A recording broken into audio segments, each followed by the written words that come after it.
Thomas and Friends. Donald and Douglas. Hi, my name is Werner. I've been reading hundreds of books for you. Please subscribe to see them all. And watch until the end, where a surprise is waiting for you. Mom can help you there. Thank you. The Fat Controller's railway was busier than ever. All the engines had to work very hard indeed. "We don't know whether we are coming or going," grumbled Henry. "I know you are working very hard," said the Fat Controller. "So I have arranged for a new engine, for freight work, to come from Scotland tomorrow." But the next day, the Fat Controller got a surprise. Not one, but two engines arrived from Scotland. They were twins, called Donald and Douglas, and they had lost their numbers. No one knew which of them was supposed to stay. "One of you will have to go back to Scotland," said the Fat Controller. "I will paint numbers on you for now, but I will decide which is the better engine and send the other one home." So the engines were given new numbers. Donald was number 9 and Douglas was number 10. Donald and Douglas felt miserable. Neither of them wanted to stay without the other. "We'll just have to be so well behaved that he'll want to keep us both," said Douglas. "Aye," said Donald. "He won't be able to choose between us." The twins enjoyed working on the Fat Controller's railway. They were good at keeping the cars in order, and they soon made friends with the other engines. Every day, Gordon's express train steamed in with a special coach for passengers traveling on Thomas's branch line. Doug had to remember to shunt the special coach for Thomas to pick up. Douglas said to Doug, "Why don't I move the special coach tomorrow?" "That would be very kind, Douglas," said Doug gratefully. The next day, when Gordon arrived with the special coach, Douglas was busy worrying about being sent back to Scotland. "I couldn't abide going back alone," said Douglas to himself. He was so worried that he forgot to take the special coach to Thomas. He pushed it into the siding and went to join Donald. When Thomas came along, he couldn't find his coach. A group of angry passengers complained to the Fat Controller. The Fat Controller went to find Douglas.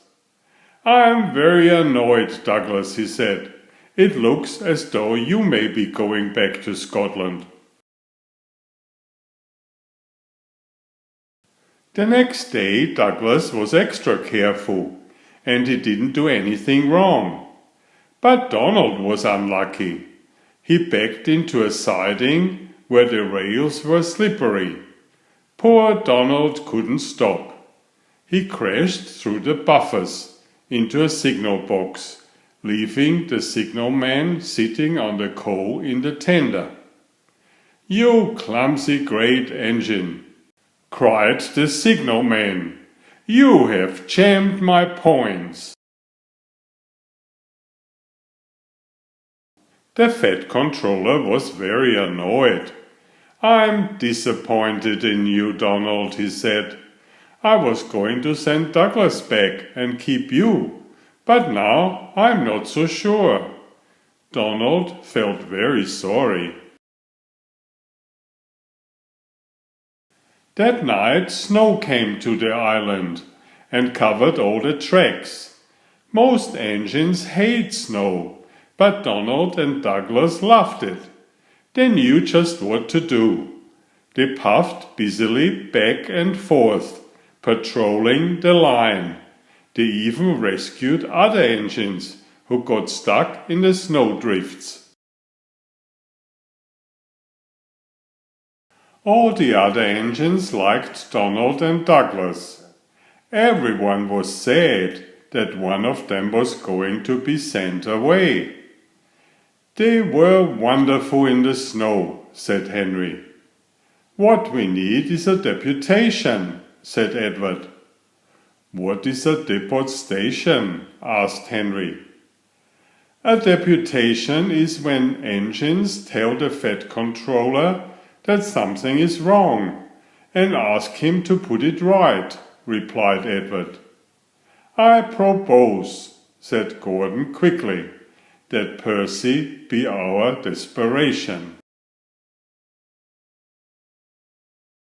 So it was Percy's job to speak to the Fed controller. He wished it wasn't. "Please, sir, they have made me a disputation," said Percy, "to speak to you, sir." "Do you mean a deputation?" asked the Fed controller. "Yes, sir, it's Donald and Douglas, sir.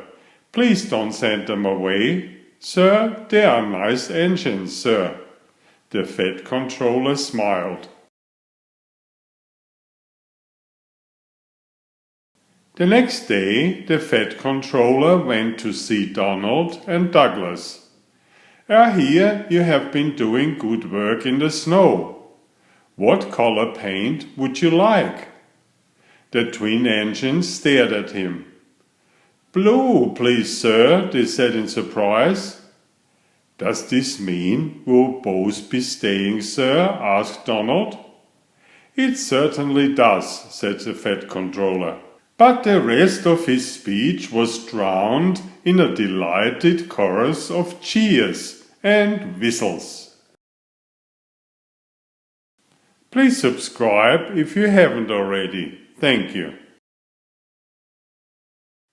Enjoy my new series Oliver and Jumpy.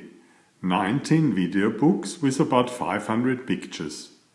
There's text, but I also read it aloud for the younger children. I have written 65 stories and had them illustrated at great cost for your children's fun. Oliver is an elegant tomcat and Jumpy is his lady friend. Oliver loves to ride in Jumpy's pouch when they go for adventures together. Please find a link to the first book in the description of this video. Please always subscribe and like if you find my effort interesting. Thank you so much.